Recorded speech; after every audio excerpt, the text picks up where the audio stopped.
شیطان جو ہے یہ بہت پرانا کھلاڑی ہے اور سارے داؤ پیچ جانتا ہے.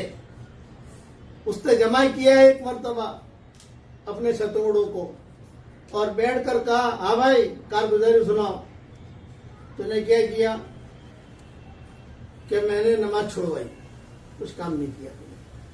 تو نے کیا کیا بھائی جگہ میں نے زنا کروایا, کچھ کام نہیں کیا. تو نے کیا کیا یہ کہا میں نے جو ہے سودی کاروبار میں لگا دیا ایک آدمی کو, کچھ کام نہیں کیا. اب تو نے کیا کام کیا کہ جوئے میں لگایا, کچھ کام نہیں کرتے تم لوگ.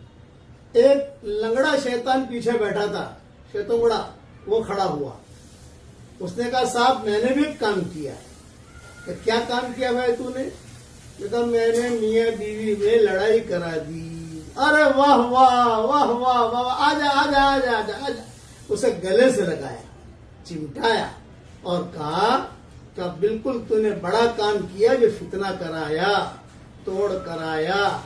نماز نہیں پڑھے گا تو وہ اکیلا جہنم میں جائے گا, سودی کاروبار کرے گا تو وہ اکیلا جہنم میں جائے گا, جوا کھیلے گا تو وہ اکیلا جہنم میں جائے گا. لیکن جو میاں بیوی میں تو نے توڑ کرایا اس کی وجہ سے پوری نسل ان کی اجڑے گی. اس لیے توڑ کرانے سے بچیے. یہ روایت مسلم شریف میں ہے اور دوسرے بھی کئی حدیث کی کتابوں میں ہے. میں نے مختصر طور پر سمجھا دیا. اس لیے نفرتیں مت پھیلائیے, محبتیں پھیلائیے. اللہ تعالی ہم سب کو عمل کرنے کی توفیق عطا فرمائے.